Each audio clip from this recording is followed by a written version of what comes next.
Cadence had always enjoyed the quiet of the night shift at the little dive bar she worked at. It wasn't glamorous, but it was predictable. The bar was tucked away on the edge of a quiet highway, a place mostly frequented by truckers, locals, and the occasional lost tourist. With no bar back to help and no coworkers to chat with, she often worked alone, but she didn't mind. The rhythm of the job, the clink of glasses, and the hum of the jukebox made it all feel like a comforting routine.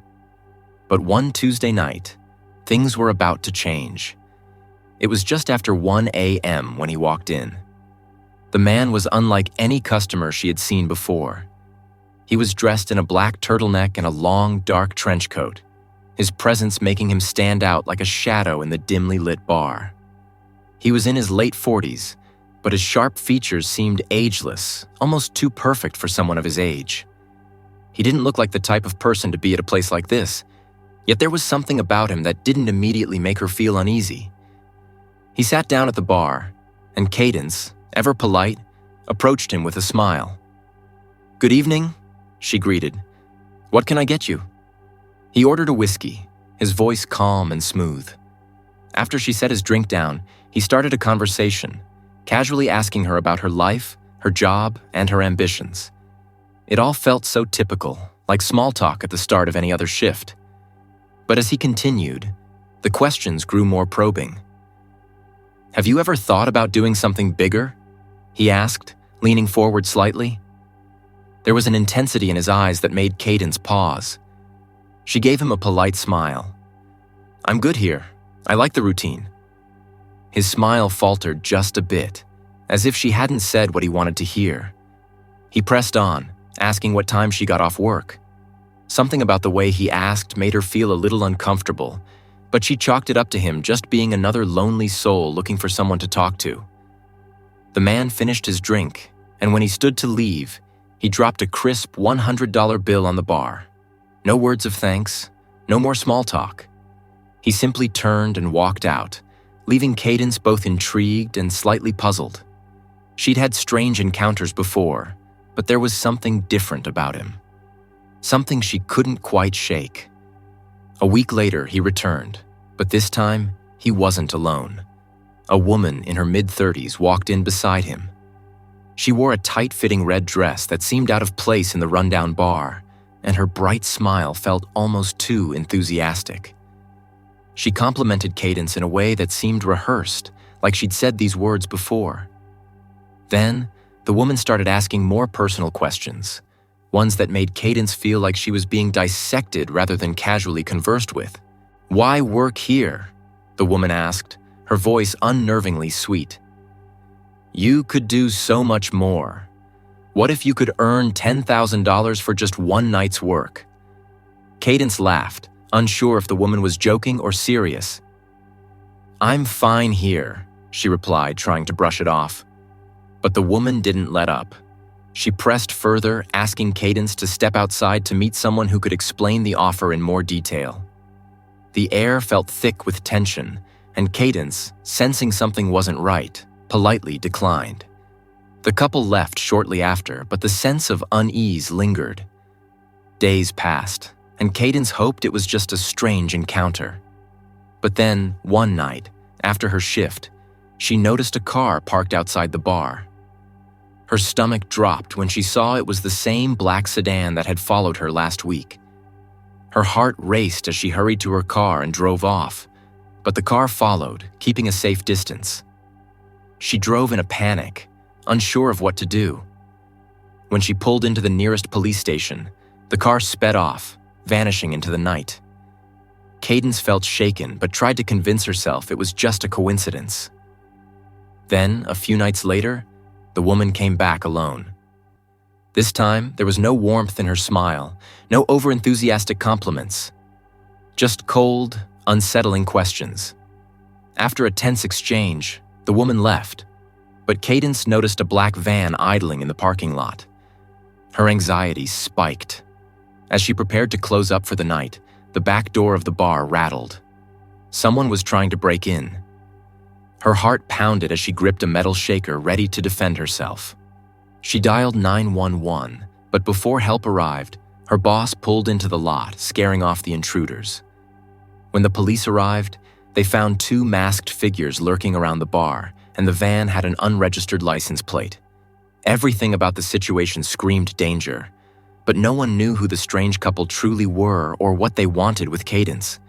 The terrifying truth was clear now. This wasn't just some odd encounter. She was being watched. And whoever they weren't going to stop until they got what they wanted.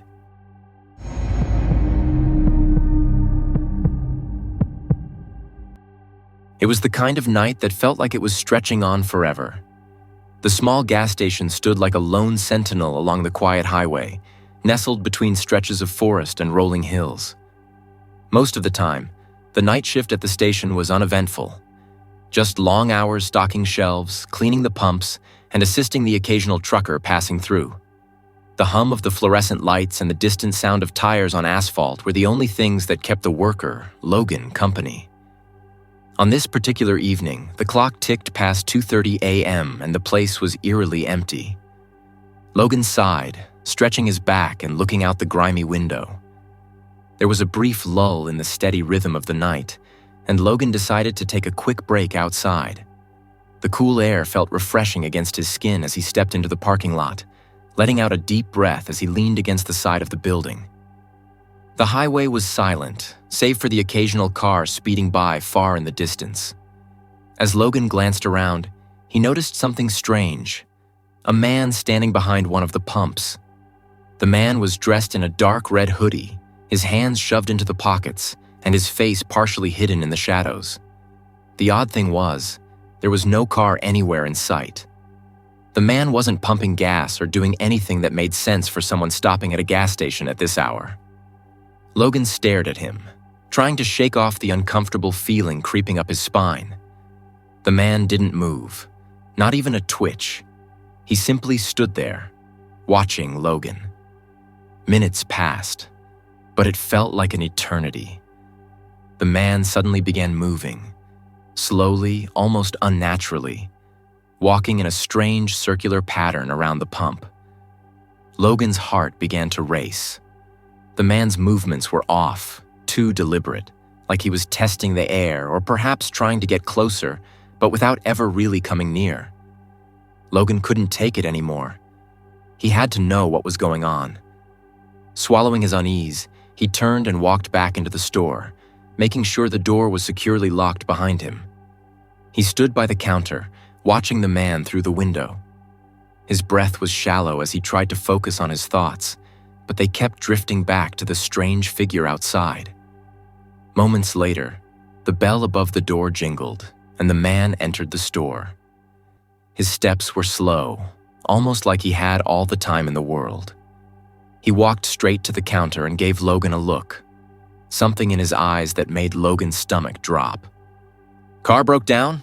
the man said, his voice low and steady. "I just need a jump start, or maybe some gas." Logan looked at him, feeling an unease grow in his chest. The man's story didn't make sense. There was no sense of urgency in his voice, no worry or panic that you'd expect from someone stranded on a deserted highway at 2:30 in the morning. The man's expression was unreadable, but there was something about it that didn't sit right with Logan. "Where's your car?" Logan asked, trying to sound casual, though he was beginning to feel the hairs on the back of his neck rise. The man glanced out the door toward the parking lot but didn't answer. Logan could feel his heartbeat quicken. "I'll call a tow truck," Logan offered, his voice shaking slightly despite his best efforts to keep calm. The man shook his head quickly. "No need. I just need a flashlight and some help with the car." Logan's instincts screamed at him to stay cautious. Something was wrong, very wrong. He forced a smile and stepped away from the counter, making his way to the back office. As he passed the narrow hallway leading to the office, he pressed his thumb down on the emergency panic button under the counter. The loud siren immediately cut through the quiet of the store, sending a shiver down Logan's spine. The man's expression shifted, his anxiety suddenly gone. A twisted grin spread across his face as his posture relaxed. For a moment, Logan thought he was imagining it, but the man's entire demeanor had changed. It was as if he knew the alarm didn't matter. Before Logan could even react, the man turned and bolted out of the store, moving with unnatural speed. Logan raced to the surveillance monitors, his pulse pounding in his ears. The cameras flickered for a moment before showing the man running toward the woods behind the gas station, with another figure at his side, someone who had been hidden in the darkness, waiting. They disappeared into the trees, leaving only the empty parking lot behind. Logan's breath came in short gasps. He quickly checked the parking lot and saw the car, its engine off, parked haphazardly, just as it had been when the man first appeared. It was clear now. The man had never been stranded. The car, stolen just a week earlier, had been abandoned here, its true purpose now lost in the woods. When the police arrived, they confirmed Logan's fears. The car had been reported stolen, and no one had come forward to claim it. But what chilled Logan to the bone was the realization that he had narrowly avoided something far worse than just a stolen vehicle. He'd listened to that gut feeling, the instinct that had driven him to hit the panic button, and in doing so, had avoided becoming the next victim in a terrifying, dark plan. That night, the woods behind the gas station stayed silent, but Logan knew that the nightmare wasn't truly over. There were always more shadows lurking in the quiet corners of the world, waiting for their next victim.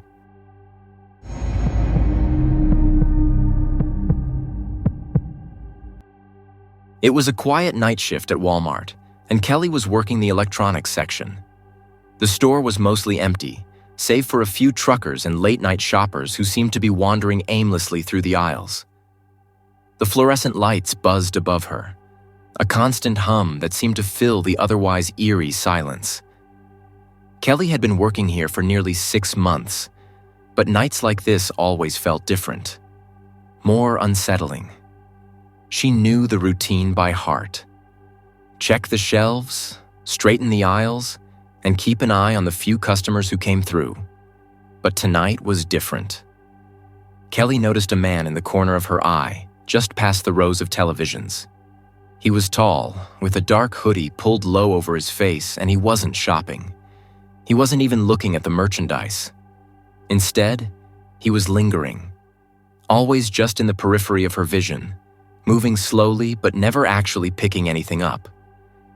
At first, Kelly assumed he was just another shopper who was taking his time, but as minutes passed, his behavior started to gnaw at her. He was watching her. She could feel it. Kelly tried to shake off the unease. Maybe he was waiting for something, or maybe he just didn't know what he wanted. But her gut told her something wasn't right.